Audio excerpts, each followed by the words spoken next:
By the 15th century BCE, the Eastern Mediterranean was no longer a collection of isolated coastlines. It had become a continuous maritime system linked by trade routes, diplomatic exchanges, and shared technologies, stretching from the Aegean to the Nile Delta and from the Levantine coast to western Anatolia. Between approximately 1600 and 1300 BCE, the Eastern Mediterranean entered a period of sustained interaction that modern scholars identify as the Late Bronze Age international system.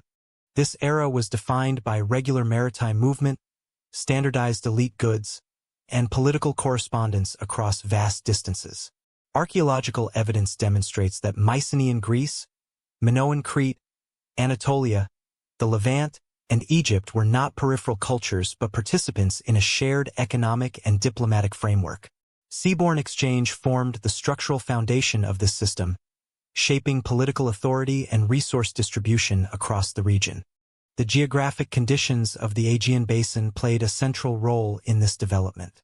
Mountainous terrain, fragmented coastlines, and limited agricultural plains constrained overland transport while simultaneously encouraging maritime connectivity. The Aegean Sea functioned as a navigable corridor rather than a barrier, allowing ships to move between island chains and mainland ports with relative predictability. Seasonal winds and currents supported coastal sailing, making maritime travel a reliable means of transporting bulk goods and elite commodities. As a result, political power increasingly depended on access to harbors, fleets, and maritime expertise.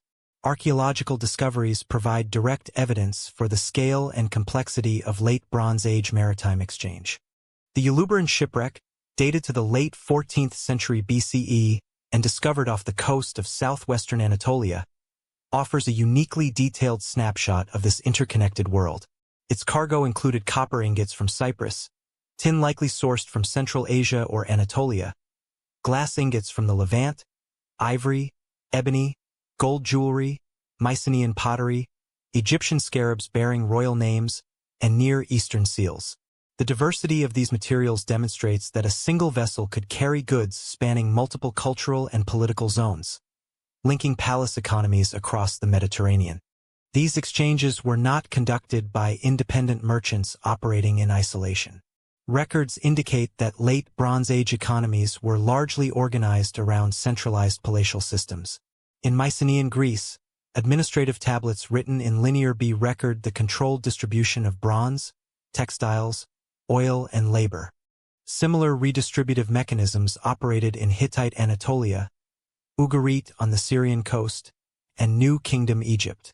Palaces functioned as hubs that collected resources from surrounding territories, processed them, and redistributed finished goods to elites, specialists, and diplomatic partners. Maritime trade was therefore an extension of state power rather than a separate commercial sphere. Copper and tin formed the economic backbone of this system. Bronze production required reliable access to both materials, yet few regions possessed natural sources of each. Cyprus supplied large quantities of copper, while tin had to be imported across long distances through complex trade chains. Control over these materials determined military capacity, agricultural productivity, and political stability. Maritime routes ensured that shortages in one region could be offset by surplus in another, reinforcing interdependence among Late Bronze Age states. Textual evidence complements the archaeological record. Diplomatic correspondence preserved in the Amarna letters, dated to the mid-14th century BCE, reveals sustained communication between Egyptian pharaohs and rulers of Mycenaean Greece, Anatolia, and the Levant. These letters discuss gift exchanges, royal marriages, military aid, and the movement of skilled personnel such as metalworkers and physicians. Although written from elite perspectives, they confirm that Mediterranean rulers understood themselves as participants in a shared political order maintained through negotiation and exchange rather than constant warfare. Maritime activity also influenced social hierarchy within coastal societies. Control over ships, ports, and overseas contacts elevated certain lineages and administrators, embedding seafaring capacity into systems of governance. Archaeologists have identified harbor installations, storage facilities, and ship sheds near major centers such as Knossos, Pylos, and Ugarit, indicating institutional investment in naval infrastructure. These facilities were not peripheral but integrated into administrative landscapes, linking maritime movement directly to political authority. The reliance on seaborne exchange was therefore not a cultural preference but a structural necessity. The late Bronze Age Mediterranean operated as a networked system in which isolation was economically unsustainable. Disruption to maritime routes could destabilize palace economies, interrupt bronze production, and weaken political alliances.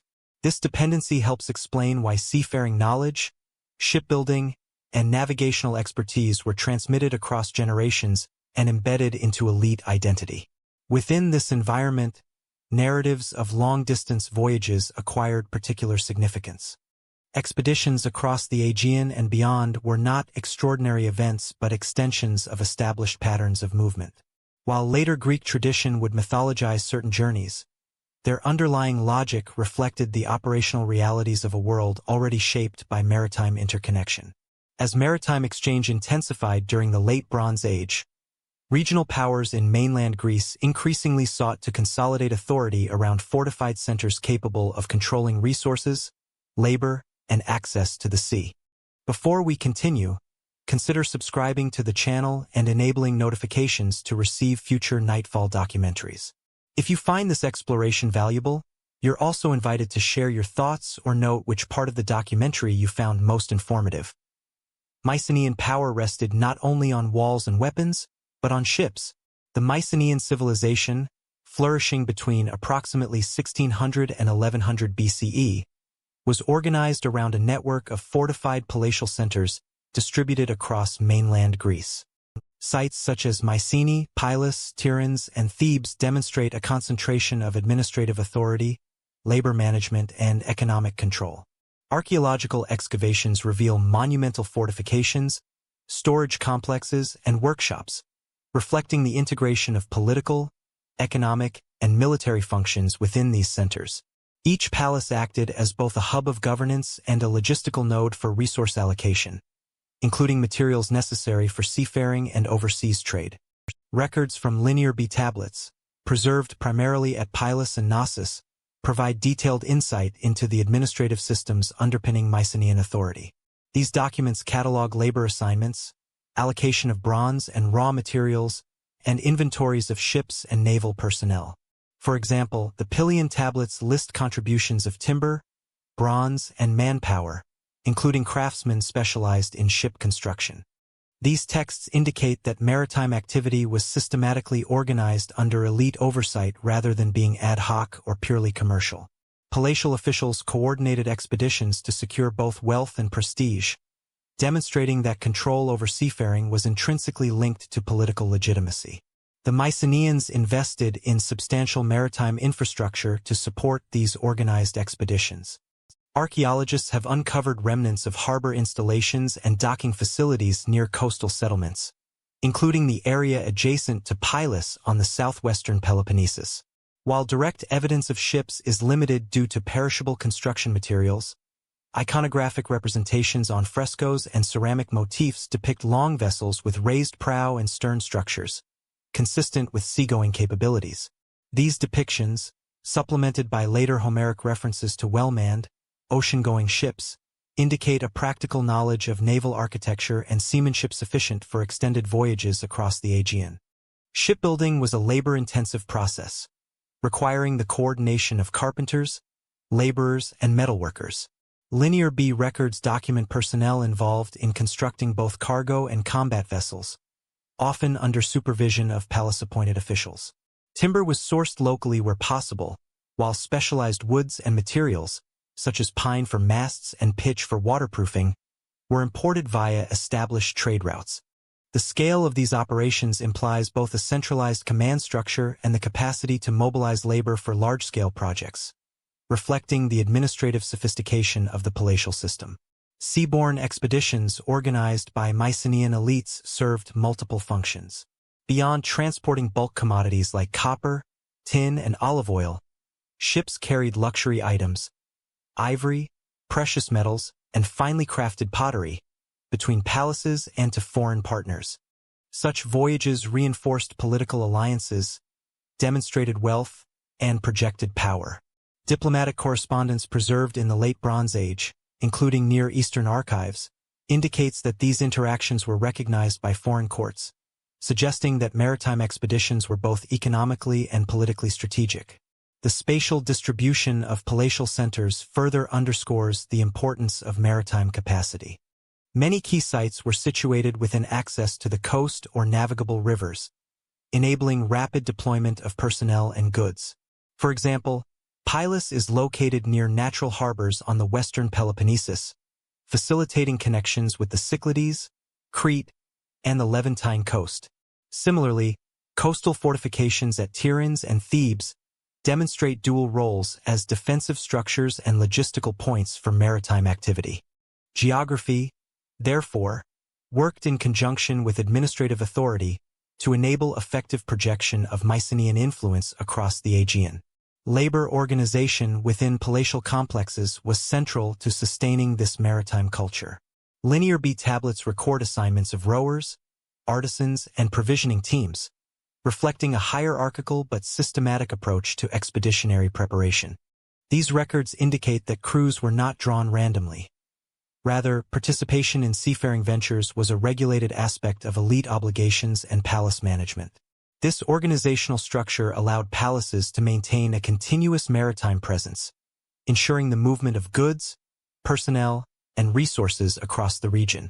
Finally, the centrality of maritime capacity shaped the social and political identity of Mycenaean elites. Control over ships, harbors, and overseas networks reinforced status and legitimized authority within the palace hierarchy. The same elites who managed labor and resources for naval expeditions were also responsible for consolidating territorial power, collecting tribute, and maintaining diplomatic relations. In this context, maritime expertise was inseparable from political power, demonstrating that the Mycenaean world was structured as an integrated system in which land-based fortifications and naval capabilities were mutually reinforcing. Within this maritime culture, heroic expedition narratives began to crystallize around elite lineages, providing the cultural memory that would later inform Greek myth. Control over seaborne trade, logistical planning, and shipbuilding created the conditions for large-scale voyages, laying the groundwork for legendary journeys such as those later attributed to the Argonauts. The voyage begins not at sea, but with a contested throne. Jason, the central figure of the Argonaut narrative, emerges within the intricate royal genealogies of Thessaly, particularly in the city of Iolcus. Historical reconstructions of these genealogies rely primarily on literary sources such as Hesiod's Catalogue of Women, Apollodorus' Bibliotheca, and Pindar's Odes, which, while composed centuries after the events they purport to describe, preserve consistent patterns of dynastic succession and political rivalry. Iolcus was regarded as a prominent center in Thessaly, strategically positioned to control routes between central Greece and the northern Aegean, and its rulers exercised influence over surrounding settlements. According to the sources, the ruling house of Iolcus descended from Aeolus, establishing a hereditary monarchy that emphasized legitimacy through lineage. The narrative identifies Pelias as the reigning king during Jason's youth, and details the dynastic tension that arose from contested claims to succession. Pelias, having seized power, faced opposition from within the family line, with Jason positioned as the rightful heir according to some versions. This conflict reflects broader patterns of succession disputes in the late Bronze Age Greek palatial and regional systems, where legitimacy and control over territory were often contested between kin groups. Hesiod and Apollodorus describe Jason's upbringing as marked by displacement and concealment. Sent away from Iolcus to be raised by the centaur Chiron in Mount Pelion, he received instruction in martial skills, leadership, and civic duties. While the mythic framework emphasizes heroic training, the underlying political function is clear: preparation for reasserting dynastic claims. Such narratives codify the connection between personal competence, aristocratic lineage, and political authority, illustrating that leadership was not simply inherited but reinforced through skill and alliances. The dynastic conflict in Iolcus was also symbolically encoded in the quest for the Golden Fleece. Pelias, seeking to neutralize the threat posed by Jason, imposes an ostensibly impossible task: to retrieve a prized object from a distant land. Literary sources treat this quest both as a rite of passage and a mechanism for political resolution. By framing the expedition as a condition of dynastic legitimacy, the narrative situates what would become a legendary maritime voyage firmly within the political and aristocratic context of Thessaly. The quest is thus less an adventure of exploration than a structured response to a challenge of succession. Epigraphic and archaeological evidence supports the broader plausibility of this context. Excavations at Thessalian sites reveal palatial structures, fortified settlements, and material culture consistent with regional elite networks during the Late Bronze Age. While no direct inscriptions confirm Jason or Pelias as historical figures, the political dynamics represented in the sources align with observable patterns. Aristocratic competition, consolidation of regional authority, and the use of ceremonial or martial expeditions to resolve disputes. These patterns suggest that myths of dynastic conflict were rooted in the social realities of Bronze Age elites. Genealogical details preserved in the texts underscore the emphasis on lineage as a source of authority. Jason's maternal connections to other noble houses provide additional legitimacy and link him to broader networks of political alliance. Apollodorus, for instance, traces Jason's ancestry through multiple generations of Thessalian and Greek aristocracy, demonstrating the interconnectedness of ruling families. Such genealogical narratives function to codify social hierarchies and to validate the exercise of power through hereditary and marital ties. The framing of the Argonaut expedition as an aristocratic endeavor also reflects the organizational capacities of Mycenaean and post-Mycenaean elites. Undertaking a distant voyage required resources, manpower, and logistical coordination, all of which were available only to those with authority and access to wealth. By situating Jason's expedition within the context of a dynastic dispute, the narrative implicitly acknowledges the administrative and material capabilities necessary for such undertakings, aligning the myth with historical structures of elite mobilization. Finally, the genealogical and political context establishes the conditions for the narrative's subsequent developments. Jason's contested claim to Iolcus necessitated extraordinary measures, and the orchestration of the Golden Fleece expedition can be understood as both a challenge imposed by a rival and an opportunity to legitimize authority. The combination of hereditary claim, political rivalry, and expeditionary action sets the stage for the broader Argonaut saga, linking local aristocratic structures to the emergence of what would become one of the most enduring Greek heroic traditions. Dynastic conflict required an extraordinary solution, and in this context, the maritime expedition of the Argonauts emerged not as a purely imaginative tale, but as a narrative reflection of the interplay between aristocratic politics, elite resource mobilization, and the projection of authority beyond the immediate territory of Iolcus. The object of the quest was not merely treasure, but legitimacy. The Golden Fleece, central to the narrative of the Argonauts, functions in the sources as both a tangible object and a symbol of political authority. In literary accounts from Hesiod, Apollodorus, and later Pindar, the fleece is described as a sheepskin covered in gold, held within the court of Aeetes in Colchis. While these accounts are mythological, archaeological and ethnographic evidence provides context for understanding the material and political significance of such an object within the Late Bronze Age Eastern Black Sea region. The region historically identified as Colchis, corresponding to modern western Georgia, was known for early exploitation of alluvial gold deposits. Archaeologists have uncovered evidence of prehistoric gold panning along the rivers of the Phasis Basin, employing techniques consistent with ethnographically documented gold washing practices. Settlements in the area, including fortified hilltop sites and riverine habitations, suggest that control over precious metal resources was concentrated among local elites, whose authority depended on managing access to these valuable commodities. The presence of gold in Colchis provides a tangible basis for the legend, linking literary descriptions to economic realities. Materially, the fleece may reflect practices in which animal skins were used to collect gold dust from riverbeds. Historical ethnography from the Caucasus region demonstrates that fleece or cloth could serve as a medium to trap alluvial gold particles, which were then extracted through pressing and melting. While no direct archaeological evidence confirms the use of a literal golden fleece in antiquity, the method plausibly accounts for the literary image of a sheepskin encrusted with gold, thereby situating the narrative within observable technological practices of the region. The symbolic value of the Golden Fleece extends beyond material wealth. In the myth, the fleece functions as a marker of political legitimacy. Possession signifies recognition of authority and the capacity to command respect from neighboring polities.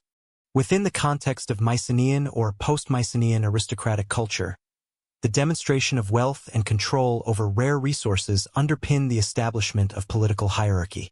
Expeditions to acquire such items were often framed as acts of statecraft, signaling the ability to project power and maintain alliances. In this sense, the fleece represents not simply a commodity but an emblem of elite prerogative and dynastic validation. Evidence from Near Eastern and Caucasian contacts supports this interpretation. Excavations in the southern Caucasus have revealed metallurgical workshops and ritual deposits associated with elite households. These finds indicate that gold played both economic and ceremonial roles in local societies, conferring prestige upon rulers who could mobilize labor, organize extraction, and control distribution. Literary traditions of the Golden Fleece may encode this social logic, portraying the possession of gold as a legitimizing act and the basis for interregional diplomacy or competitive display. The narrative also emphasizes the extraordinary measures required to secure the fleece. Jason is presented with a challenge that necessitates extensive planning, resource allocation, and the assembly of specialized personnel. From an archaeological perspective, such a task reflects the logistical demands of long-distance expeditions, including provisioning, navigation, and transport of valuable cargo. Linear B records from contemporary Mycenaean centers document similar organizational practices in preparing seafaring missions, demonstrating that elite-controlled maritime ventures were feasible, though resource-intensive. The fleece, therefore, functions as both a narrative catalyst and a reflection of the operational realities of elite expeditions. Literary sources reinforce the connection between wealth, political symbolism, and dynastic negotiation. Apollodorus, for example, frames the fleece as a conditional object. Jason can claim it only by completing tasks imposed by King Aedes. This mirrors broader Bronze Age practices in which access to resources was mediated by social and political constraints. Success in securing such objects validated competence, authority, and loyalty within elite networks. By embedding these dynamics into the story, the myth preserves a coded memory of how control over valuable materials shaped power structures. Finally, the Golden Fleece illustrates the broader interplay between myth and geography. The Colchian landscape, with its rivers rich in alluvial gold, serves as a geographically plausible backdrop for the legend. While the literal retrieval of the fleece remains a product of narrative construction, its depiction reflects a historical understanding of the region's economic and political significance. The fleece's dual role, as a material object and as a symbol of political legitimacy, situates the Argonaut expedition within a framework of elite resource mobilization and regional diplomacy, demonstrating the practical and symbolic dimensions of Bronze Age aristocratic activity. To acquire the Golden Fleece required assembling a uniquely elite expedition, capable of navigating distant waters, coordinating specialized labor, and negotiating the political landscape of foreign polities. These organizational and logistical demands set the stage for the full Argonaut narrative, linking the symbolic object directly to the exercise of authority and the projection of power across the Aegean and Black Sea regions. The success of the voyage depended on timber and rope. Maritime technology formed the backbone of any long-distance expedition in the Late Bronze Age. The Argo, as described in the mythic tradition, can be situated within the context of known shipbuilding practices in the Aegean and Eastern Mediterranean between roughly 1600 and 1200 BCE. While no direct physical remains of the Argo exist, archaeological evidence from coastal settlements, shipwrecks, and iconographic depictions permits a reconstruction of plausible construction methods and vessel capabilities. These sources suggest that large, seafaring ships were feasible for transporting both personnel and cargo over considerable distances. One prominent construction method during the Late Bronze Age was the sewn plank technique. In this approach, hull planks were joined not with nails, which were scarce and heavy, but with cords or fibers threaded through drilled holes and then tightened. Archaeological examples of sewn plank vessels have been found in the eastern Mediterranean, including early Bronze Age contexts at Uluburun and the Central Aegean. These vessels demonstrate flexibility and strength, allowing the hull to absorb the stresses of coastal and open sea navigation. The method also permitted relatively rapid construction by specialized craftsmen, an advantage for elite-controlled expeditions such as the one associated with Jason. Cultural parallels provide additional insight.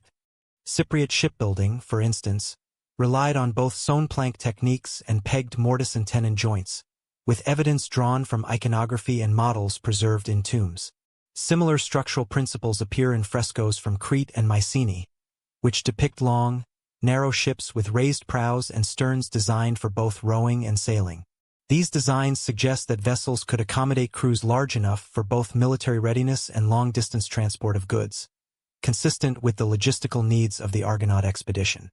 Materials used in ship construction were critical. Timber such as pine, fir, and cypress was preferred for its combination of strength and flexibility. Pitch, resin, and animal-based adhesives were employed to waterproof seams, ensuring seaworthiness. Rope and cordage, essential for both hull construction and rigging, were typically made from flax, hemp, or palm fibers, twisted into durable lines. Linear B tablets from Mycenaean centers, particularly pilus, record allocations of raw materials and labor associated with ship construction, suggesting that palatial authorities maintained both the resource base and the workforce necessary for building large seafaring vessels.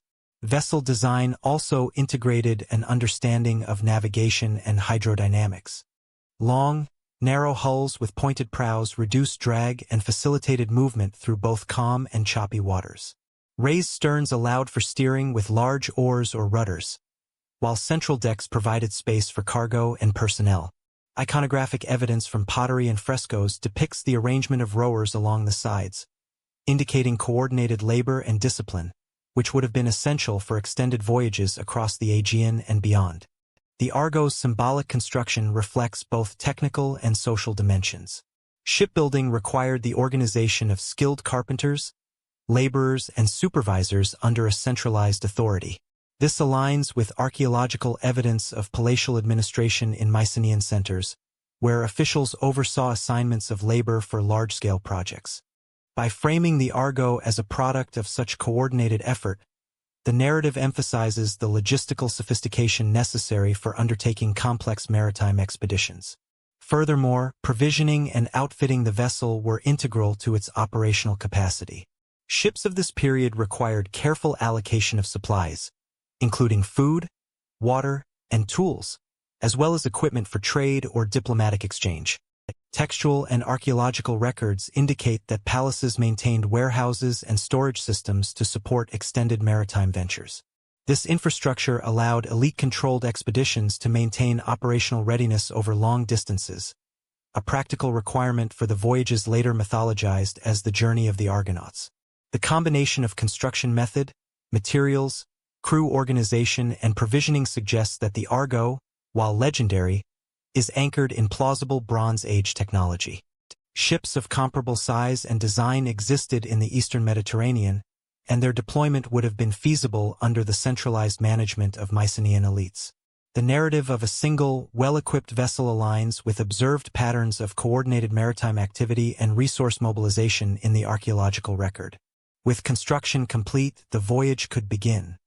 The technical achievements embodied in the Argo, its hull, rigging, and capacity for cargo and personnel, set the stage for the subsequent stages of the expedition. The careful planning, specialized labor, and integration of maritime knowledge exemplify the operational realities behind the legendary journey, bridging the gap between material culture and narrative tradition. The sea was mapped not by charts, but by memory. Bronze Age mariners relied on a combination of empirical observation, environmental cues, and accumulated tradition to navigate the Aegean and Eastern Mediterranean.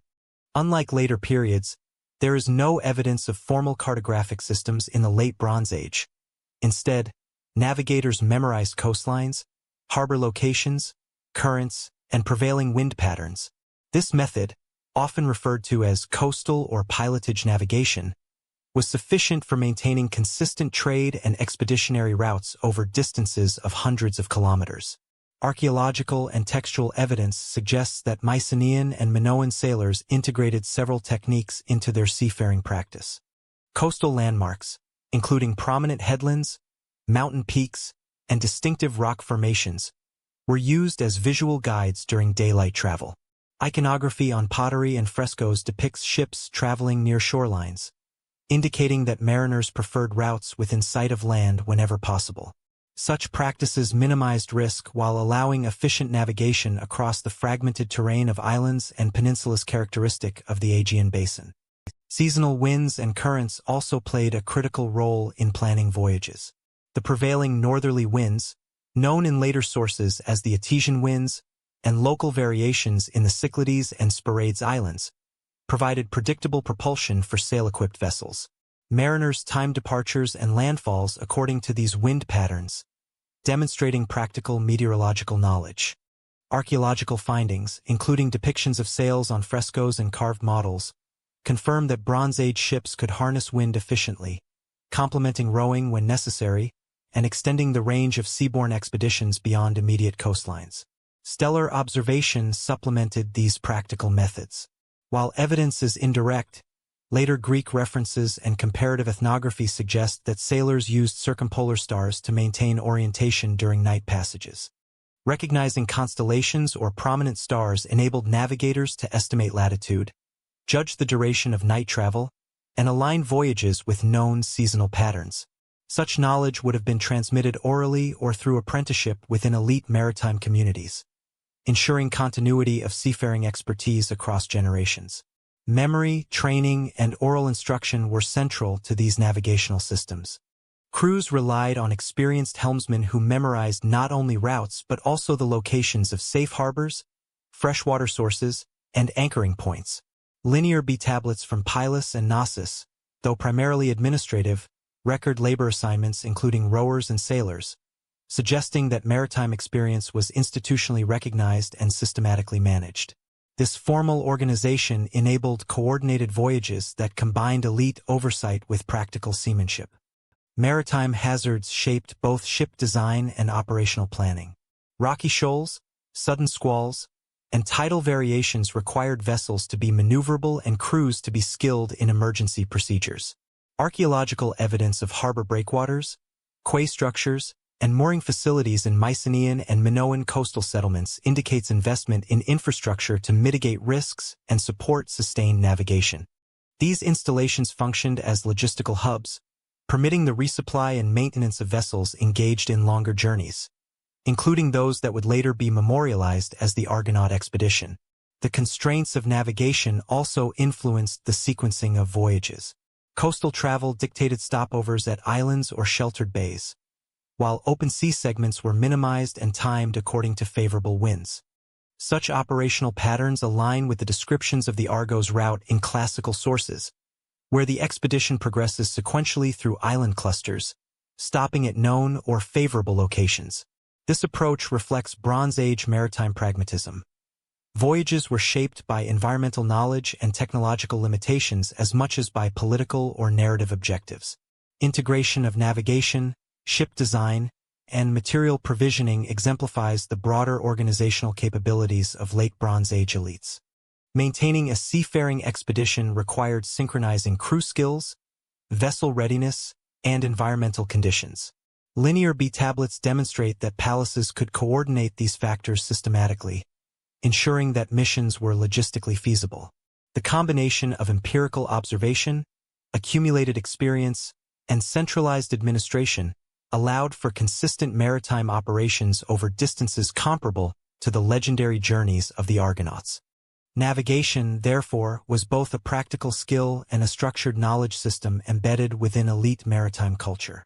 Understanding coastlines, wind patterns, currents, and celestial cues enabled Bronze Age mariners to undertake voyages that, while hazardous, were achievable with careful preparation. These navigational capacities directly influenced the sequencing of the Argos journey, the selection of stopping points, and the encounters with foreign polities described in the tradition. Navigation shaped the route and encounters that followed, establishing the conditions for both material and narrative developments. Knowledge of the sea, transmitted through observation, apprenticeship, and institutional support, determined not only where the expedition could travel, but also how it engaged with the broader political and economic landscapes of the eastern Mediterranean. The voyage of the Argo began within waters already shaped by centuries of exchange. The Argo's departure from Iolcus, situated on the Pagasetic Gulf of Thessaly, represents the first stage of a structured, elite maritime expedition. Archaeological surveys of the region indicate a concentration of late Bronze Age settlements and fortified centers capable of supporting both crew and cargo. Linear B records and Mycenaean administrative evidence from other coastal hubs suggest that provisioning ships involved careful coordination of supplies, labor, and maritime personnel, reflecting a sophisticated logistical framework for long-distance travel.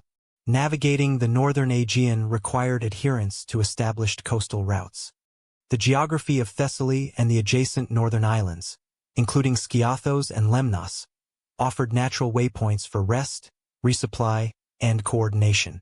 The island's strategic positions along north-south maritime corridors had long facilitated movement of commodities such as olive oil, pottery, copper, and tin. Excavations on Lemnos, for instance, reveal material culture consistent with Mycenaean trade, including imported ceramics and metal objects, underscoring its role as a node within broader exchange networks. The route also reflects operational constraints of Bronze Age navigation. Coastal travel was preferred for reasons of safety, access to fresh water, and proximity to sheltered bays. Mariners relied on landmarks, depth variations, and local currents to guide movement. The sequence of stopovers along the northern Aegean would have been informed by empirical knowledge, accumulated over generations, allowing the expedition to maintain both efficiency and security. This aligns with later literary descriptions, which, though mythologized, preserve the logical sequencing of island-to-island progression. Equally significant were the political implications of transporting an armed contingent of elites across maritime boundaries. Each port or harbor approached by the Argo represented potential interaction with local authorities or communities. While these encounters are largely mythic in narrative form, archaeological parallels indicate that Mycenaean expeditions frequently involved negotiation of access, tribute, or temporary lodging. The movement of a heavily provisioned ship with skilled warriors and administrators would have projected both power and diplomatic intent, consistent with elite practices of the late Bronze Age. Material requirements for the voyage further shaped early navigation. Vessels like the Argo required careful stowage of foodstuffs, water, and supplies sufficient for both crew and any accompanying animals or specialized personnel. Archaeological evidence from coastal settlements indicates storage jars, amphorae, and pressed grain containers designed for maritime transport. This level of preparation demonstrates that the voyage was not improvisational but systematically planned, reflecting the centralized authority of the expedition's leadership. Skiathos provides a case study for understanding these early movements. Archaeological surveys show settlement activity and imported Mycenaean pottery consistent with trade stops or temporary encampments. The island's sheltered bays would have enabled unloading and reloading of cargo, minor repairs, and crew rest.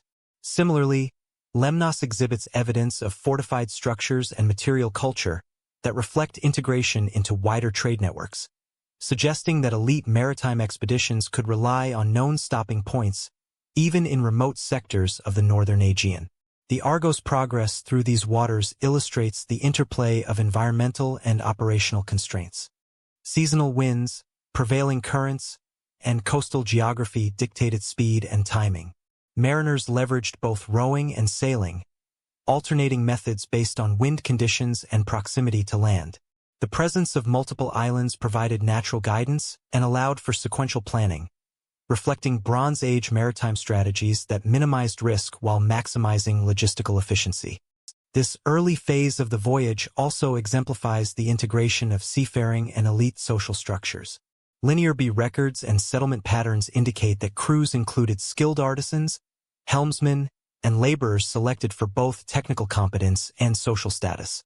Leadership exercised centralized control over provisioning, navigation decisions, and coordination of multiple vessels or portage operations.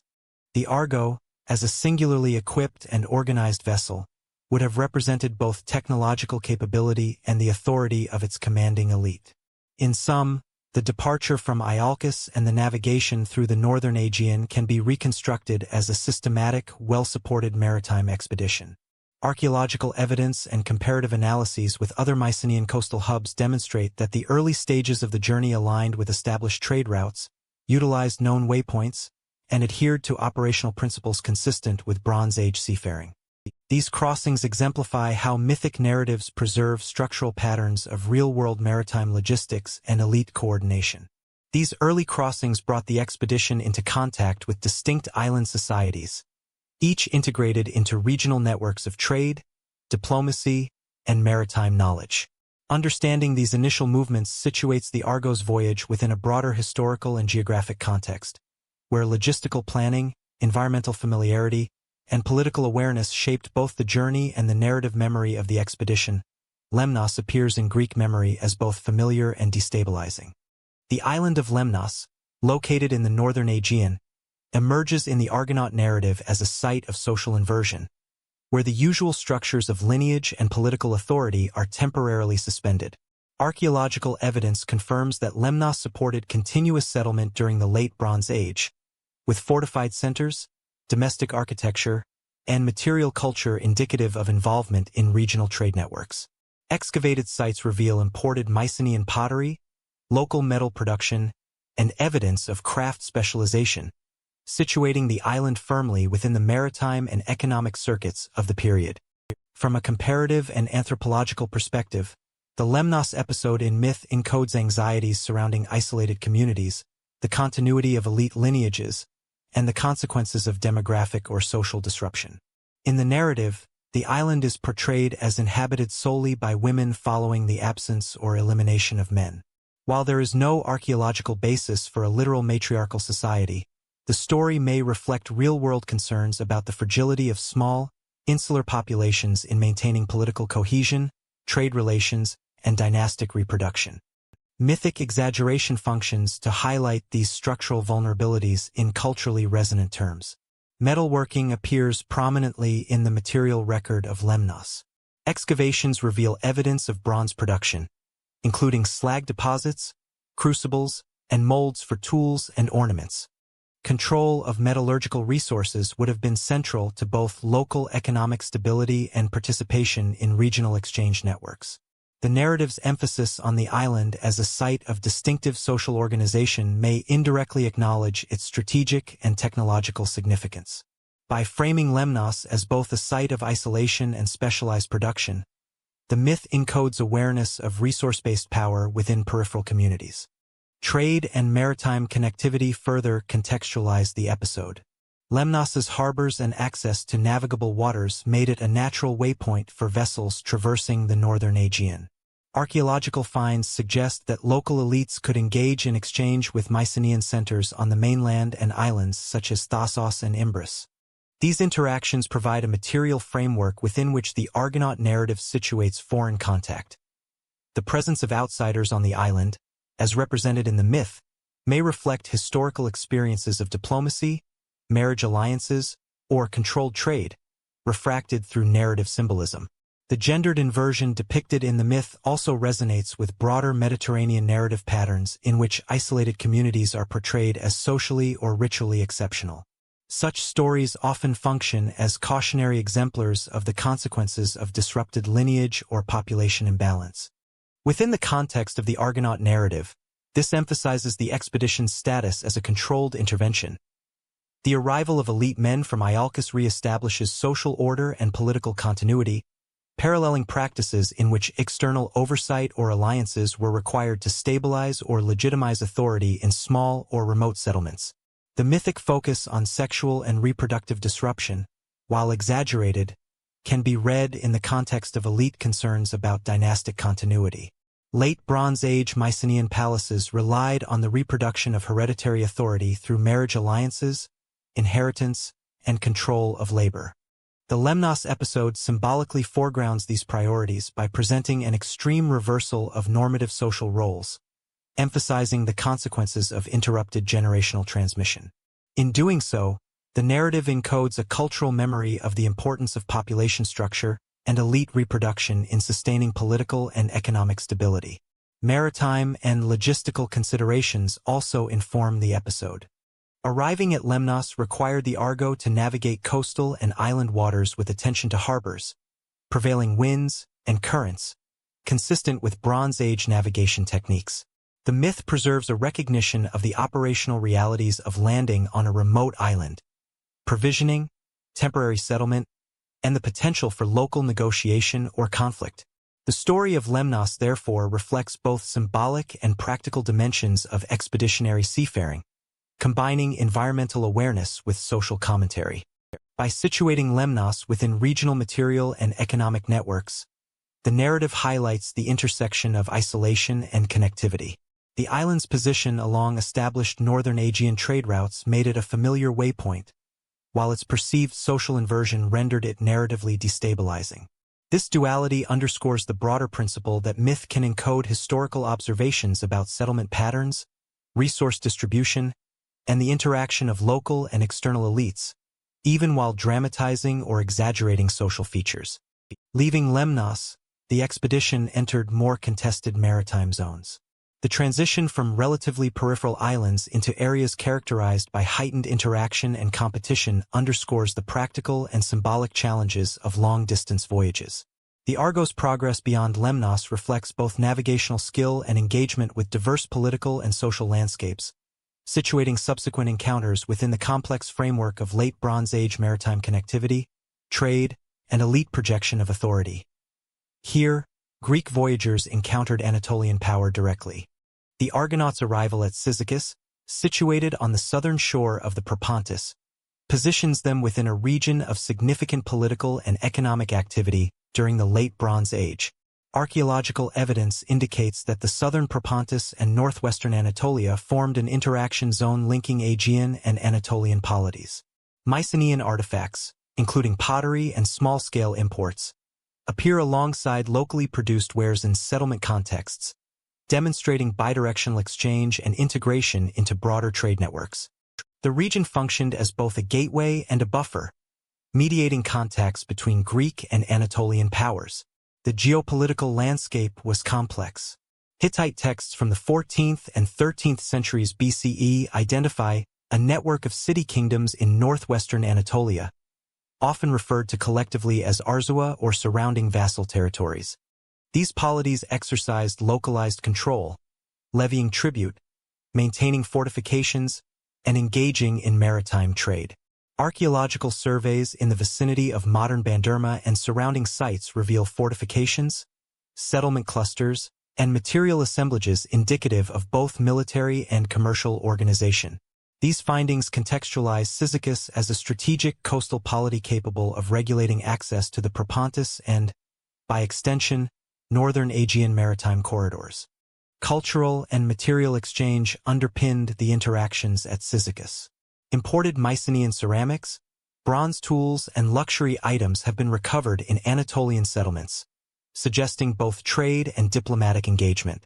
Conversely, Anatolian artifacts, including textile implements, ceramics, and small-scale metallurgical products, reached Aegean contexts. This dual movement of goods implies an established pattern of mutual recognition and negotiation between maritime elites, rather than unregulated or incidental encounters. The mythic narrative of Cyzicus, which depicts initial hospitality followed by accidental conflict, can be interpreted as a symbolic representation of these cross-cultural dynamics. While the story dramatizes the encounter, archaeological and textual evidence supports the notion that contact between Greek and Anatolian communities involved delicate negotiation and the potential for misunderstanding.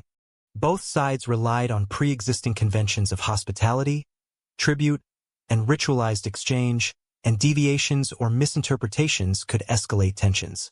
In this light, the legend encodes an awareness of the risks inherent in interregional maritime ventures. Logistical considerations further shaped the stop at Cyzicus. The city's harbors would have accommodated vessels the size of the Argo, facilitating provisioning, minor repairs, and crew rest. Archaeological evidence from nearby sites demonstrates the construction of quay installations, mooring facilities, and storage areas that reflect attention to maritime traffic and the capacity to support visiting expeditions. Such infrastructure underscores the practical basis for selecting Cyzicus as a waypoint within northern Aegean Anatolian navigation networks. The episode also highlights the strategic significance of northern Anatolian polities. Control over access points along the southern Propontis allowed city kingdoms to monitor and influence the movement of foreign vessels. For Mycenaean or Proto-Greek voyagers, this required both awareness of political hierarchies and the ability to negotiate or assert influence when entering foreign-controlled waters. The mythic conflict with the local inhabitants can thus be read as a narrative reflection of the real challenges facing elite-led expeditions in navigating geopolitical landscapes. Material culture reinforces this interpretation. Bronze weaponry, administrative artifacts, and fortification remnants attest to the capacity of Anatolian communities to project force and regulate access along coastal corridors. Combined with evidence of trade, these data suggest that encounters such as that at Cyzicus involved a balance of economic incentive, diplomatic engagement, and potential for confrontation, rather than purely heroic or arbitrary events. The narrative preserves the structural logic of these interactions while embedding them in the larger mythic framework of the Argonaut journey. Finally, Cyzicus illustrates the broader integration of Anatolian coastal polities into Aegean networks. Situated at the threshold of the Propontis, the city functioned as both a gateway to the Black Sea and a point of convergence for diverse cultural, political, and economic influences. For the Argo, passage through this zone required navigation not only of waters but of local authority, demonstrating that the expedition, while legendary, was structured around real-world considerations of regional power, infrastructure, and social negotiation. Misunderstanding and conflict followed cross-cultural contact, setting a precedent for subsequent encounters along the northern Anatolian and Black Sea coastline. The patterns established at Cyzicus, diplomacy, vigilance, and logistical preparation, would shape the conduct of the Argonaut expedition as it progressed into increasingly contested maritime spaces, illustrating the interplay of navigation, politics, and elite expeditionary practice in the Late Bronze Age. Violence emerged not from hostility, but misrecognition. Following the stop at Cyzicus, the Argonaut expedition encountered the Doliones, a coastal community situated along the southern Propontis. The narrative portrays a sudden and fatal confrontation occurring during nocturnal navigation, often described as resulting from misidentification rather than deliberate aggression. While mythic in form, this episode reflects operational realities faced by Bronze Age mariners. Limited visibility, unfamiliar terrain, and the inherent risks of moving armed contingents through politically autonomous zones. Archaeological evidence from the southern Propontis region suggests that coastal communities maintained fortifications, watchposts, and signaling systems to monitor maritime traffic. Such installations indicate both vigilance and localized authority, emphasizing that strangers could be perceived as threats if proper communication protocols were absent or misread. Nighttime approaches, combined with unfamiliarity with local markers, would have increased the likelihood of accidental confrontation, providing a plausible explanation for the narrative of the Doliones conflict. The fog of war dynamics represented in the myth correspond to real challenges in Bronze Age seafaring. Coastal navigation often relied on landmarks, moonlight, and memory of prior expeditions. Sudden changes in weather or unexpected currents could easily result in misalignment between vessels and local populations. In militarized zones or communities maintaining armed personnel, even a misperceived approach could trigger defensive action. The narrative encodes these risks, highlighting the thin boundary between hospitality and hostility when elite maritime expeditions entered foreign-controlled spaces. Material culture further contextualizes the episode. Excavations in northwestern Anatolia indicate that Bronze Age communities possessed bronze weapons, shields, and armor sufficient for small-scale defensive engagements. The Doliones' response, as depicted in myth, aligns with this reality. Coastal inhabitants would have been capable of organizing a rapid defensive reaction, especially if nightfall obscured recognition of visitors. The depiction of casualties and confusion within the narrative reflects these operational constraints rather than purely moral or narrative symbolism. The story also emphasizes the fragility of alliances and the consequences of communication failure. While the Dolions were initially hospitable, misidentification disrupted established social norms. In Bronze Age contexts, temporary alliances, host-guest relationships, and mutual obligations could easily fracture under the stress of unanticipated encounters. This pattern is preserved in the myth, illustrating how elite expeditions, despite careful planning, remained vulnerable to local authority structures and situational ambiguity. Logistical implications are evident as well. The loss of personnel, even on a limited scale, would have immediate operational consequences for an expedition relying on a specialized crew. Rowers, navigators, and armed participants were integral to the success of the voyage. Historical parallels from Mycenaean and Anatolian records suggest that the sudden depletion of skilled labor could necessitate adjustments in provisioning, scheduling, and risk management. The myth preserves the notion that unforeseen disruptions could have cascading effects on expeditionary planning.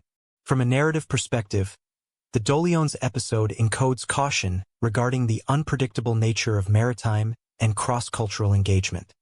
Bronze Age expeditions relied not only on technical skill and navigational knowledge, but also on local diplomacy and situational awareness. The story's emphasis on nightfall, misrecognition, and accidental violence reflects an understanding of these vulnerabilities, presenting tragedy as an operational rather than purely ethical phenomenon. Myth thereby preserves practical lessons about risk, vigilance, and the consequences of social misalignment. The episode also serves to highlight leadership challenges. Commanders had to manage both the immediate tactical situation and the broader implications for expeditionary cohesion. Historical evidence indicates that Mycenaean and Anatolian elites structured their forces to respond to threats, with hierarchies facilitating rapid decision-making. The narratives focus on the aftermath of the conflict, mourning, reorganization, and continuing the journey, reflects awareness that loss required adaptive management of personnel, morale, and logistics to maintain the expedition's viability. Loss and death altered expedition dynamics. The Argonauts' progression after the Dolions incident illustrates both operational recalibration and the broader integration of risk into the maritime enterprise. Subsequent stages of the journey would be influenced by lessons learned: heightened caution during night navigation, careful recognition of local markers, and awareness of potential misunderstandings. These structural consequences underscore how mythic storytelling can encode pragmatic knowledge, preserving insights into the organization and conduct of elite long-distance maritime expeditions in the late Bronze Age. Colchis stood at the edge of Greek geographic imagination. The region historically identified as Colchis, along the southeastern coast of the Black Sea, was a complex landscape of rivers, estuaries, and densely forested highlands. Archaeological surveys indicate continuous settlement during the late Bronze Age, with fortified sites, riverine habitations, and evidence of intensive metallurgy. Excavations along the Phasis and Rioni river valleys reveal workshops producing bronze tools, ornaments, and evidence of early gold exploitation, situating Colchis as a technologically sophisticated society. These findings corroborate classical references that emphasize the region's wealth and its control of strategic resources. Economic activity in Colchis was closely tied to river systems, which functioned as both transport corridors and sources of raw material. Alluvial gold deposits along the Phasis were exploited using panning and possibly fleece-like collection methods, techniques suggested by later ethnographic parallels. Settlements adjacent to rivers facilitated the movement of metals, timber, and agricultural products to coastal markets, integrating local economies into wider maritime and overland exchange networks. This infrastructure would have supported both internal elite consolidation and interactions with distant polities, including Aegean societies. Social hierarchy and elite authority are visible in material culture. Burial evidence and settlement layout indicate a stratified society, with fortified centers likely occupied by ruling elites who controlled resource extraction and trade. Artifacts such as finely crafted bronzes, gold objects, and imported luxury items suggest mechanisms of prestige accumulation consistent with Near Eastern and Aegean aristocratic norms. These elites exercised authority not solely through coercion but by regulating access to valuable commodities and mediating trade, positioning them as central figures in regional political and economic networks. Classical Greek narratives, including those describing Jason's arrival, reflect both fascination and distance from Colchis. While myth emphasizes the exoticism and peril of the region, it also presumes recognition of its political and economic complexity. The narrative of the Golden Fleece expedition presupposes a structured society capable of regulating access to valuable resources and interacting with foreign elites. In this sense, myth preserves a cultural memory of Colchis as an organized and materially rich polity, rather than a chaotic or purely fantastical landscape. Material evidence further supports the plausibility of elite reception. Coastal settlements exhibit harbor installations, storage facilities, and defensive works that would have facilitated controlled interaction with visiting parties. Bronze weaponry and metallurgical workshops indicate the capacity for both defense and diplomacy, suggesting that local rulers could engage with foreign elites on terms advantageous to their interests. The narrative's depiction of Jason's reception by King Aeetes can thus be interpreted as a reflection of the political structures governing access and negotiation in Colchis. Metallurgical specialization contributed to Colchis' prominence in regional exchange networks. Bronze and gold production required skilled labor, organization, and knowledge of resource locations, reinforcing the authority of ruling elites. Control of these resources enabled both the accumulation of prestige and the facilitation of trade with distant polities, including Mycenaean centers. Archaeological finds indicate that these networks extended across the Black Sea and into Anatolia, demonstrating Colchis' integration into a broader Eastern Mediterranean economic system. The rivers and coastlines of Colchis also shaped interaction patterns. Navigable waterways allowed the movement of materials and personnel, while forested highlands provided natural barriers, reinforcing localized control. Settlement distribution suggests that elites strategically position themselves to oversee both production and access points, creating an environment in which visiting parties had to negotiate entry and compliance with local protocols. Mythic narratives preserve the sense of controlled access and elite mediation, even as they dramatize the stakes of the encounter. Political authority in Colchis directly influenced Jason's reception and the framing of the Golden Fleece quest. The narrative emphasizes the conditional nature of the expedition's objectives. Access to the fleece is contingent upon the ruler's approval and the successful completion of tasks imposed by Aeetes. Archaeological and textual evidence from the wider Black Sea and Anatolian context demonstrates that such conditional interactions were consistent with elite strategies for regulating external contact. Control of resources, negotiation of alliances, and assertion of authority were central to local governance, aligning with the structural logic embedded in the myth. In sum, Colchis emerges as a materially rich, socially stratified, and politically organized society at the northern limits of Greek exploration. Its rivers, metallurgical production, and elite authority created conditions for both practical and symbolic engagement with foreign voyagers. By framing the reception of Jason within this context, the narrative reflects historical realities of resource management, diplomacy, and regional integration, situating the legendary expedition within a coherent Bronze Age framework. Political authority shaped Jason's reception, establishing the framework for subsequent interactions, negotiation, and the challenges that would define the expedition's engagement with Colchian society. The court of Aeetes functioned as a sovereign system. The figure of Aeetes, as presented in Greek narrative, can be contextualized through the lens of institutional kingship characteristic of late Bronze Age societies along the eastern Black Sea and Anatolian periphery. Archaeological and textual evidence suggests that rulers in Colchis, like their Near Eastern and Anatolian counterparts, exercised authority not solely as individuals but as part of a broader bureaucratic, religious, and economic apparatus. Fortified settlements, palace-like residences, and elite-controlled production centers indicate that political control was centralized, hierarchical, and integrated into local resource management. Material culture supports this interpretation. Excavated sites in the Phasis and Rioni river valleys show evidence of administrative specialization, with spatially differentiated areas for elite residence, craft production, and storage of valuable commodities such as metals and textiles. These structures imply an organized court system capable of overseeing labor, regulating trade, and coordinating both internal and external affairs. The narrative depiction of Edie's court as a locus of both authority and ceremonial protocol reflects this institutional complexity, rather than focusing on personal traits or mythic heroism. Comparative analysis with contemporary polities illuminates structural parallels.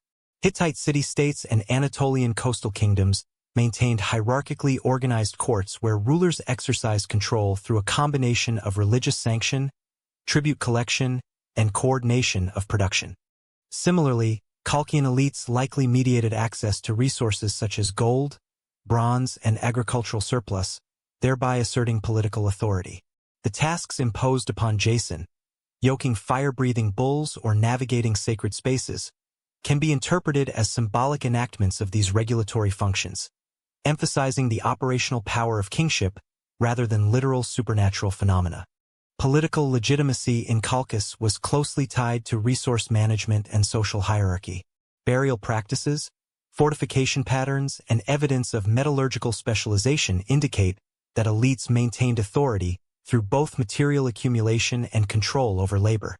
This organizational model allowed rulers to structure interactions with visiting parties, determining conditions for trade, alliance, or ceremonial engagement. In the narrative, Edie's conditional approval of the Argonauts' objectives mirrors these institutional mechanisms, demonstrating how kingship operated as a system of mediation and governance. Logistical considerations reinforced the court's authority. Rulers controlled access to provisioning, safe anchorage, and local knowledge of rivers and terrain, providing practical leverage in interactions with foreign expeditions. Archaeological surveys of coastal settlements suggest that harbors and storage facilities were integrated into elite oversight, allowing courts to regulate both material resources and strategic movement.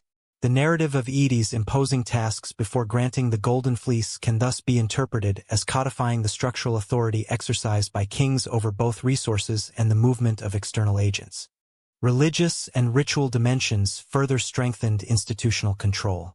Evidence from the broader region indicates that rulers often combined secular and sacred authority, overseeing cult practices, sacred spaces, and ceremonies that reinforced social hierarchy.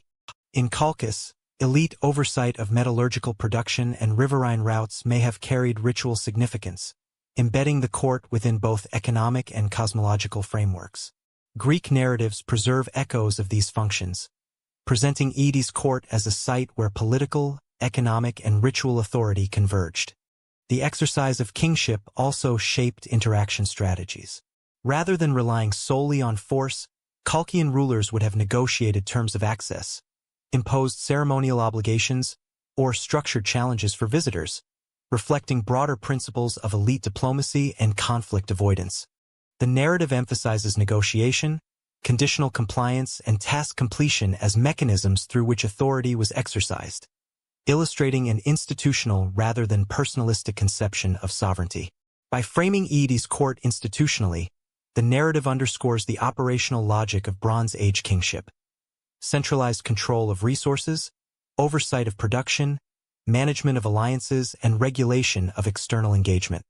These structures allowed rulers to project power, maintain internal stability, and engage strategically with foreign expeditions, situating the legendary account of Jason within a plausible socio-political framework.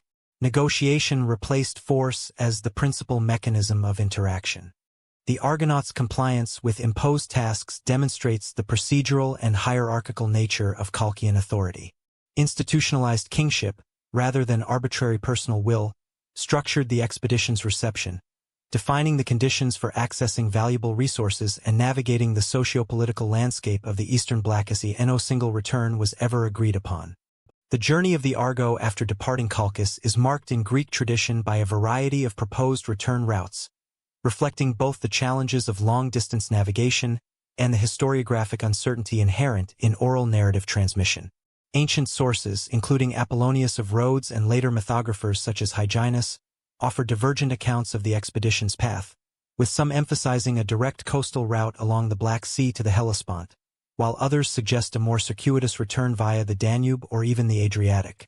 These competing models provide insight into how Greek writers understood geography, maritime capabilities, and the limits of first-hand knowledge.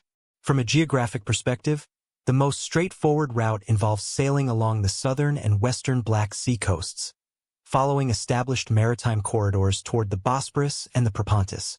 Archaeological evidence, including Mycenaean and Anatolian material along the Pontic littoral, indicates that these coastal areas were well integrated into Bronze Age trade networks, offering settlements capable of provisioning vessels and mediating interaction. Such a route aligns with the operational constraints of late Bronze Age seafaring. Coastal navigation, frequent stopovers, and reliance on known harbors minimized risk and maximized access to local resources. Alternative accounts propose overland or riverine components, notably through the Danube or its tributaries, before rejoining maritime corridors leading to the Adriatic. These models likely reflect a combination of narrative creativity and attempts by ancient authors to reconcile the story with broader knowledge of European geography. While no archaeological evidence supports the feasibility of transporting a seafaring vessel through the Danube during the Late Bronze Age, references to inland waterways and riverine trade illustrate that Greek observers recognized the interconnectivity of European fluvial networks and their potential role in long-distance travel. Another variant describes a southern Adriatic trajectory, implying that the Argo circumnavigated the western Black Sea coast and entered the Aegean via the Ionian route. This account may preserve memory of maritime contacts between the northern Aegean, Thrace, and the Adriatic littoral, where Mycenaean influence is documented archaeologically in settlements such as Apollonia and Butrint. Pottery, metal objects, and settlement patterns along these coasts suggest an awareness of long-distance maritime connectivity, which may have informed later narrative constructions of the Argo's voyage. The divergence in return models reflects broader historiographic processes. Oral transmission, regional variations, and successive reinterpretation by authors produced multiple, overlapping narratives. Greek storytellers integrated local geography, trade knowledge, and anecdotal information into the mythic framework, resulting in narratives that preserved structural elements of maritime reality while allowing for variation. The multiplicity of routes demonstrates that even within a single narrative tradition, exact geographic details were flexible, shaped by memory, ideology, and the availability of reliable information. Logistical considerations reinforce the plausibility of coastal return models. Bronze Age ships, equipped for both rowing and sailing, were constrained by weather patterns, prevailing winds, and safe harbor availability. The necessity of periodic provisioning, crew rest, and minor repairs dictated routes that prioritized navigable coastline and proximity to settlements capable of supporting maritime expeditions. Such constraints make direct coastal paths, particularly along the Pontic littoral and Hellespontine corridor, more plausible than inland or Adriatic options, even if the mythic tradition preserves multiple alternatives. The mythic emphasis on the return journey's hazards may encode real operational concerns. Encounters with unfamiliar communities, challenging sea conditions, and potential navigational errors correspond to the logistical realities of late Bronze Age long-distance expeditions.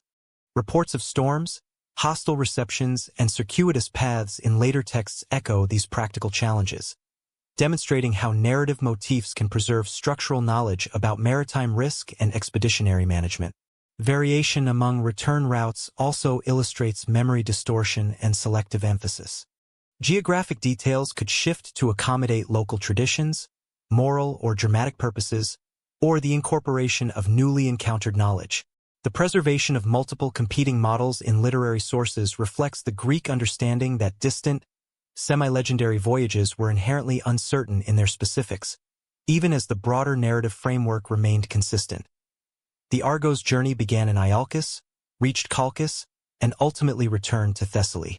In conclusion, the Black Sea return of the Argo exemplifies how myth and geography intersect. Multiple accounts, ranging from coastal corridors to speculative inland or Adriatic paths, highlight both the practical constraints of Bronze Age navigation and the historiographic uncertainty of ancient sources.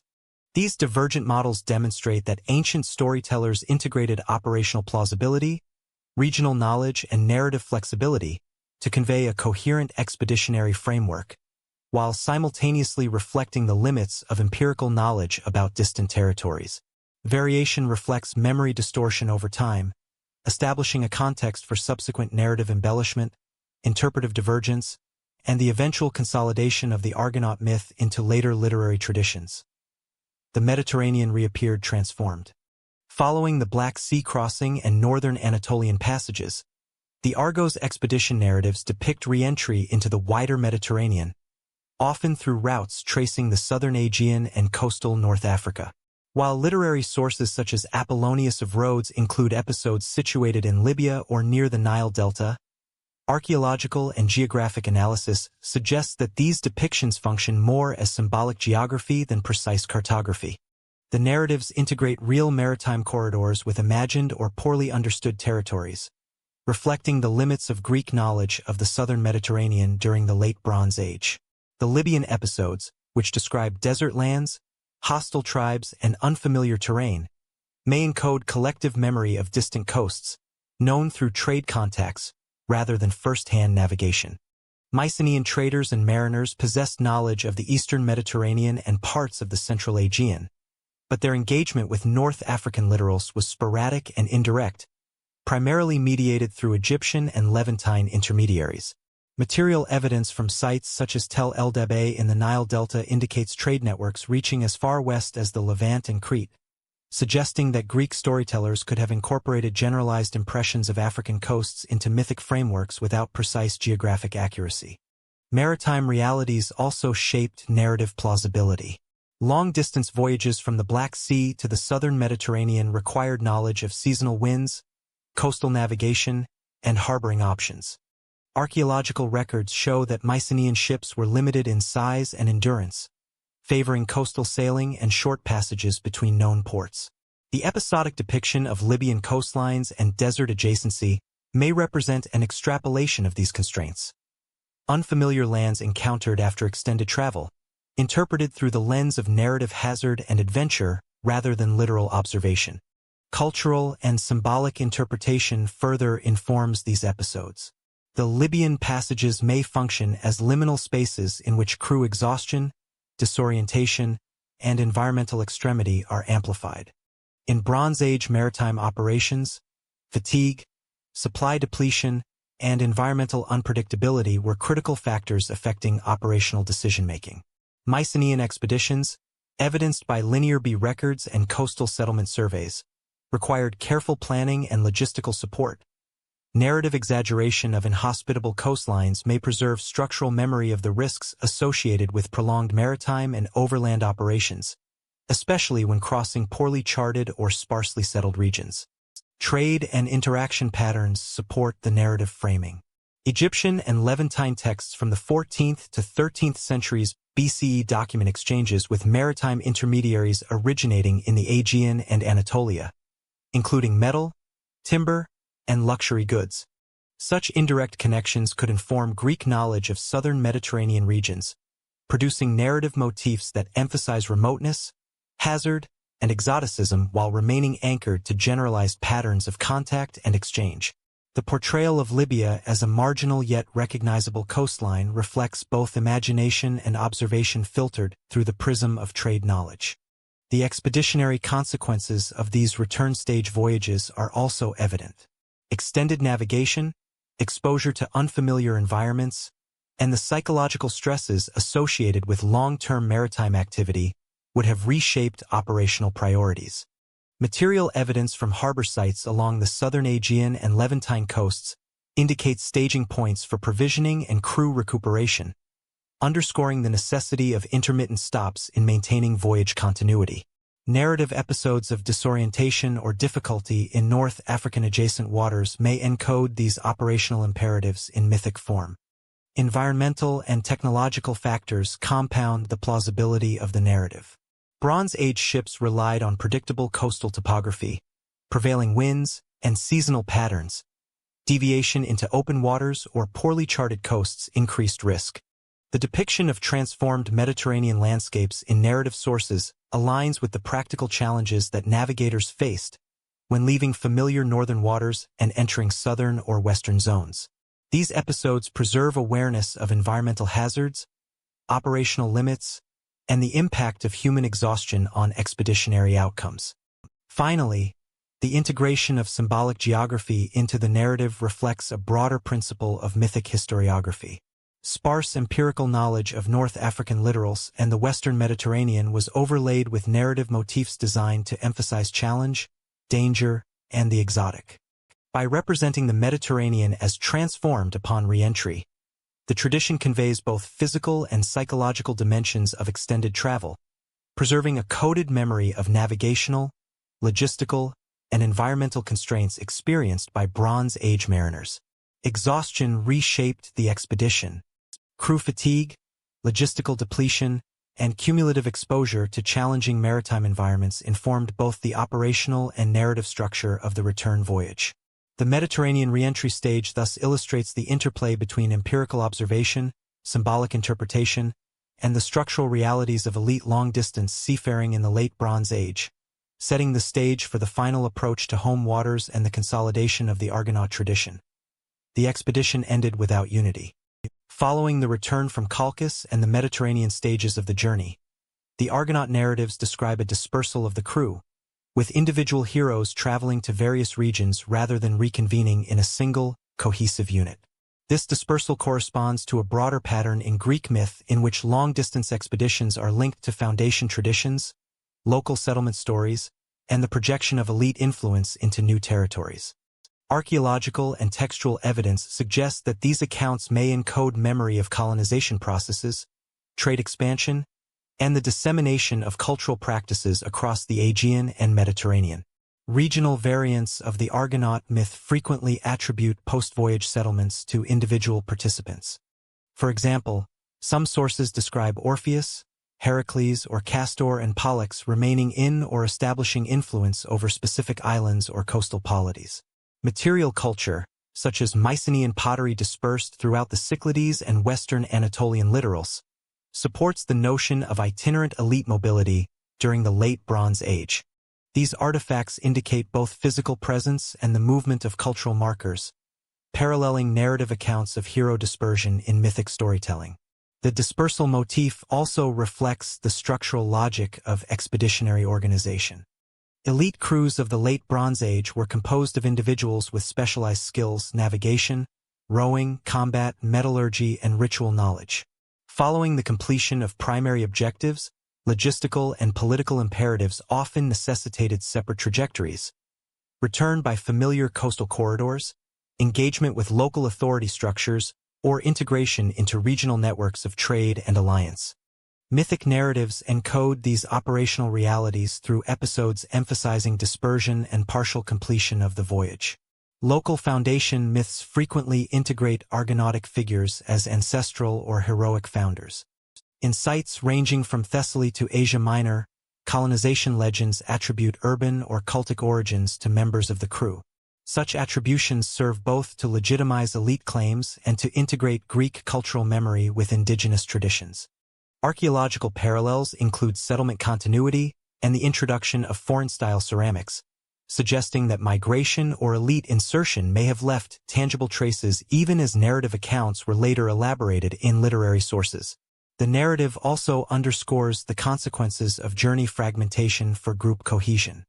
Accounts describe delayed reunion, miscommunication, or independent heroics following the return, reflecting the operational and social challenges of managing multi-member maritime expeditions. These motifs preserve structural knowledge about the limits of command, the importance of coordination, and the potential for individual agency to influence broader outcomes, even within a hierarchically organized crew.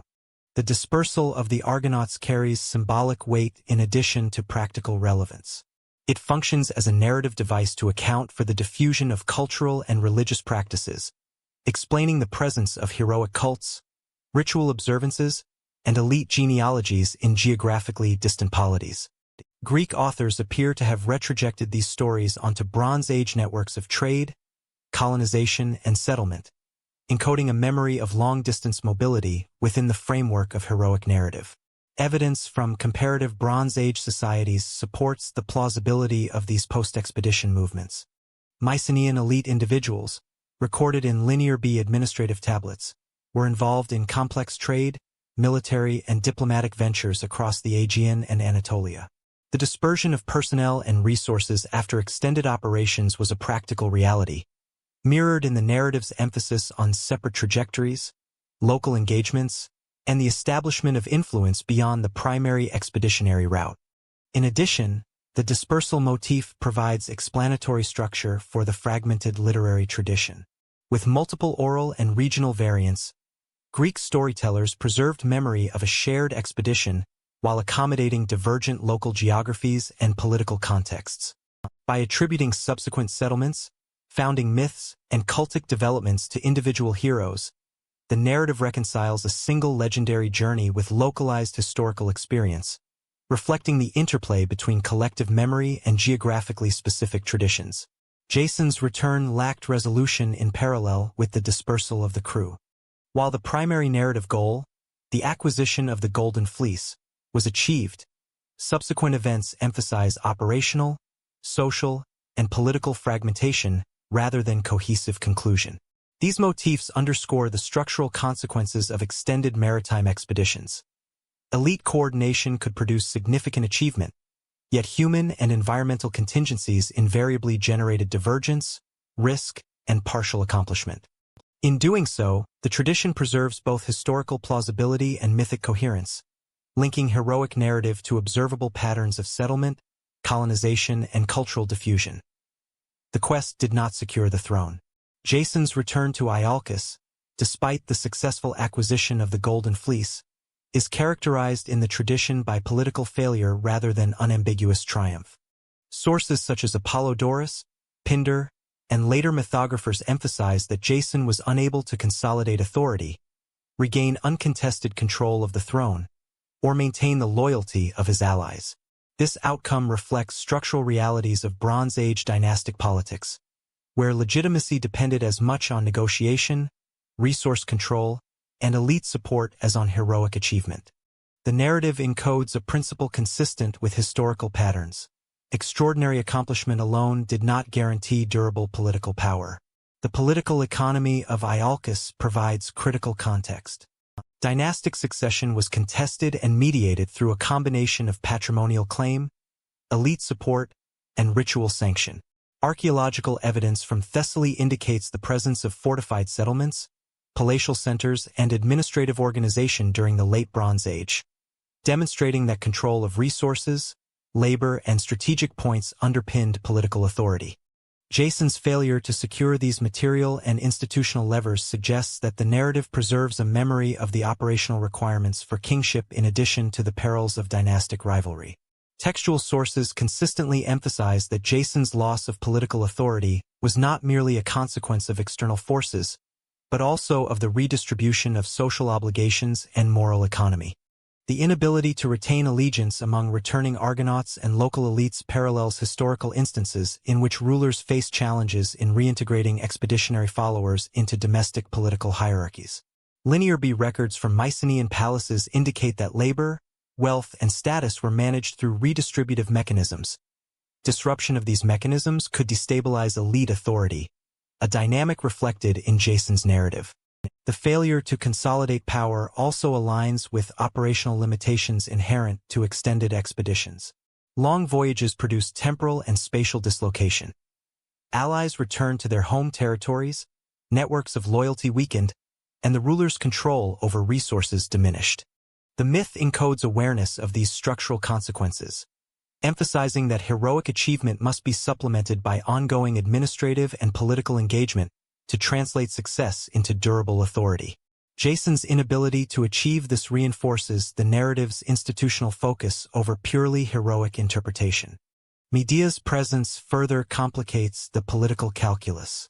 Classical sources present her as a critical agent in both the acquisition of the fleece and subsequent political events. Her intervention underscores the importance of personal networks, ritual knowledge, and strategic manipulation in elite competition. While often interpreted in moral or dramatic terms, This dynamic can also be read as evidence of the interconnected social mechanisms that shaped dynastic authority. Alliances, marriage, and loyalty were instruments through which political power was exercised and contested in Bronze Age societies.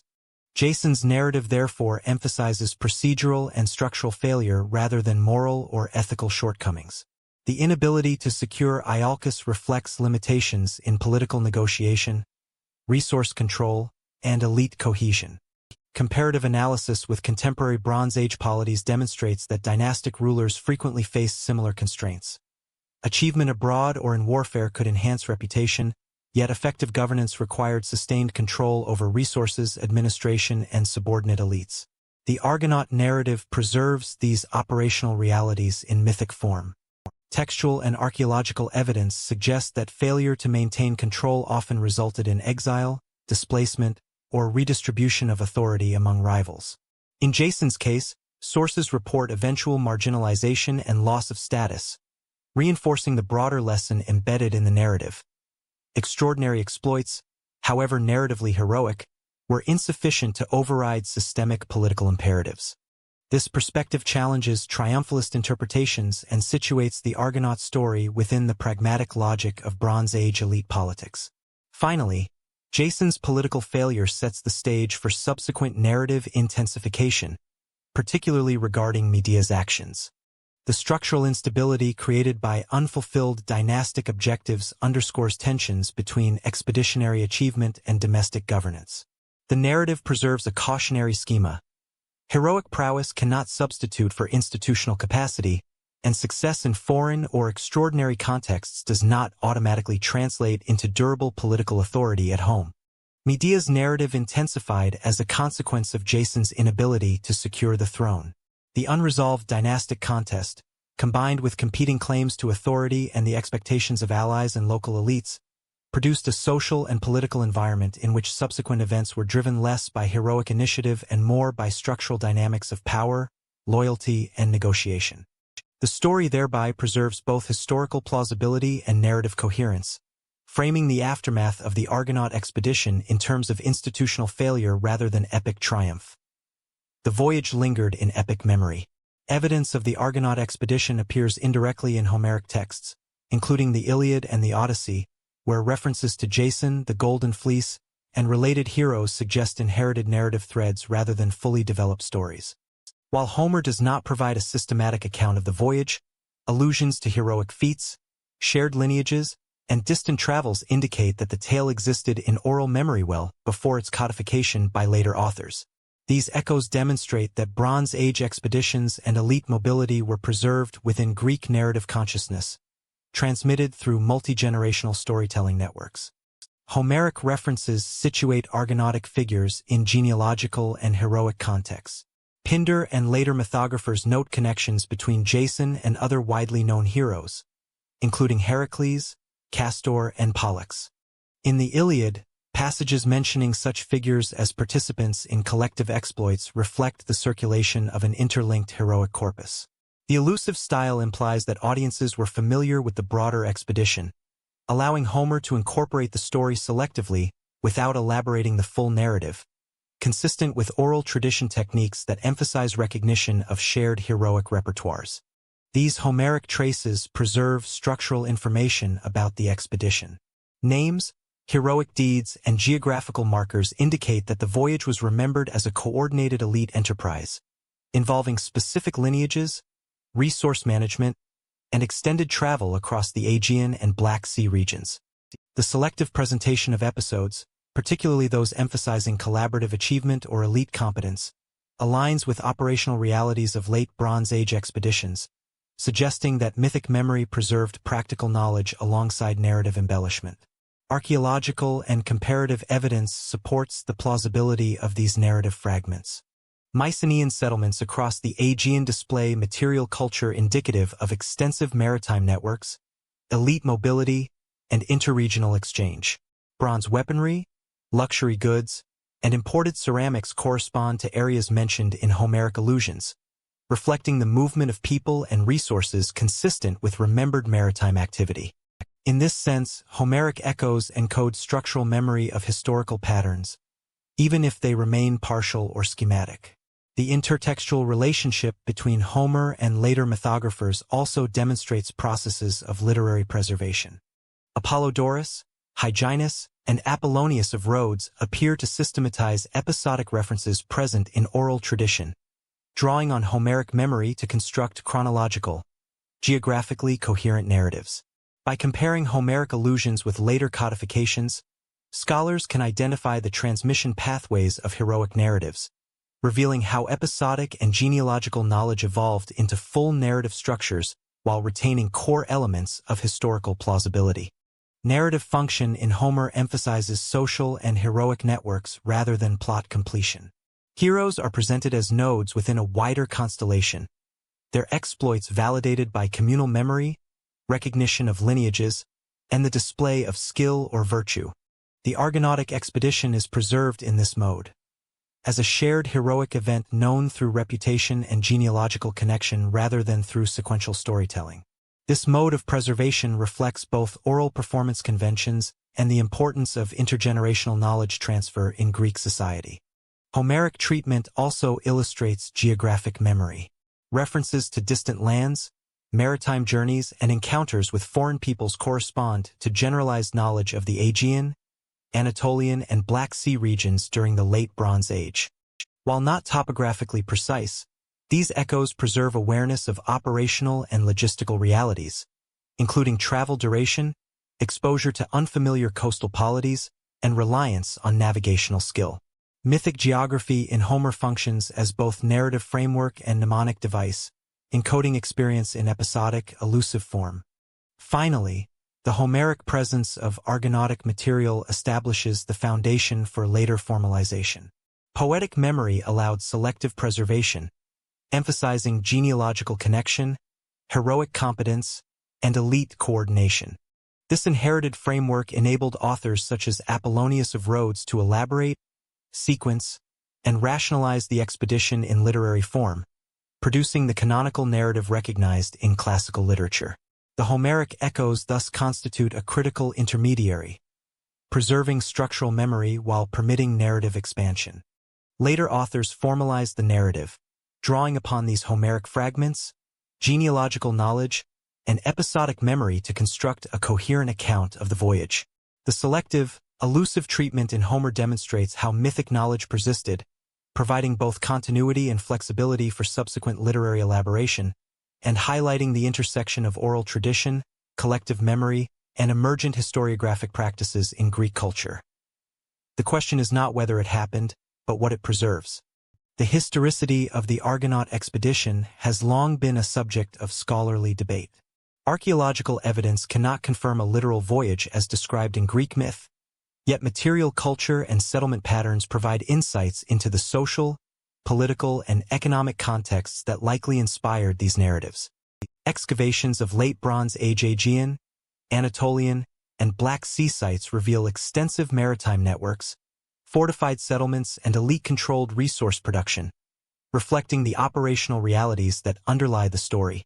These patterns suggest that the Argonaut tradition preserves structural memory of elite expeditions, rather than precise historical events.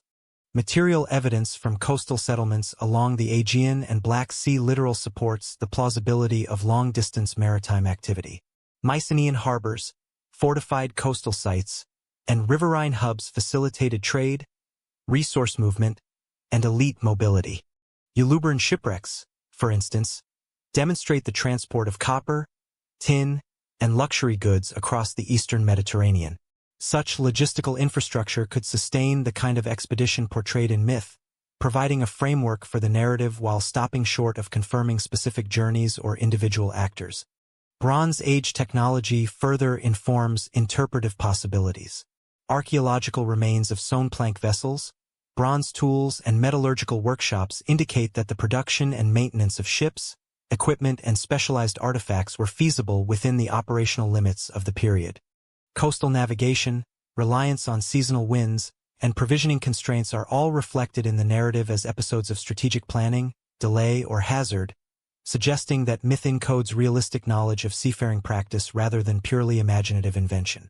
Genetic and material evidence from regions such as Colchis and Anatolia demonstrates elite connectivity and exchange networks that mirror the destinations attributed to the Argonauts. River valleys, fortified settlements, and metallurgical centers suggest centralized authority capable of regulating trade and access to valuable resources.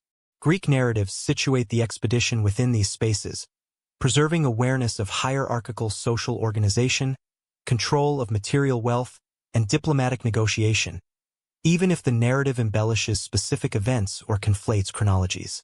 Comparative textual analysis reinforces the distinction between structural plausibility and literal historicity.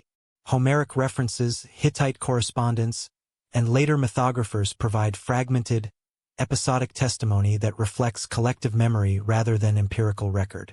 Patterns of hero dispersal, task-based challenges, and cross-cultural encounters encode operational realities, logistics, elite negotiation, and social hierarchy, without asserting verifiable fact. Archaeology and textual evidence converge in suggesting that the Argonaut tradition functions as a repository of historical and cultural knowledge, rather than as a chronicle of a single event. Interpretive caution is necessary. While archaeological data illuminate Bronze Age maritime capabilities, elite mobility, and trade networks, they do not identify named individuals or verify specific journeys. Recognition of these limitations models scholarly restraint. The Argonaut narrative must be read as a cultural artifact that encodes memory, expectation, and social structure, rather than as a literal historical account. This approach allows historians to reconstruct the conditions of elite maritime enterprise while acknowledging the narrative's imaginative dimensions. The persistence of the story over centuries demonstrates its utility as a medium for transmitting collective memory. By incorporating plausible geography, elite organization, and logistical considerations, the Argonaut narrative conveys lessons about resource management, alliance formation, and navigational strategy. Archaeological and textual evidence together highlight the interplay between myth and material reality. The expedition serves as a narrative reflection of Bronze Age operational competence and social hierarchy, without requiring literal verification. Memory shaped identity in subsequent Greek culture. By situating elite heroes within familiar maritime and political landscapes, the Argonaut tradition functioned as both a pedagogical and legitimizing tool. Cities, cults, and genealogical claims reference the voyage, integrating legendary narratives into civic and regional identity. Archaeology, including settlement patterns and artifact distribution, supports the plausibility of such cultural embedding, showing that memory of long-distance interactions, trade, and elite negotiation informed both local practice and mythic imagination. In sum, the historical assessment emphasizes analytical separation between narrative and empirical evidence. Archaeology does not confirm that Jason or the Argo existed as described, yet it illuminates the material, social, and logistical frameworks that made such expeditions conceivable. The Argonaut tradition thus preserves structural knowledge about late Bronze Age maritime activity, elite politics, and cultural connectivity, offering scholars insight into both historical context and the mechanisms of mythic memory. Before you leave, make sure to subscribe and click the bell icon to follow our daily deep dives into history's most compelling civilizations. Share your thoughts in the comments. What part of the Argonaut story or Bronze Age context surprised you most? Your engagement helps us continue creating long-form, research-driven historical documentaries.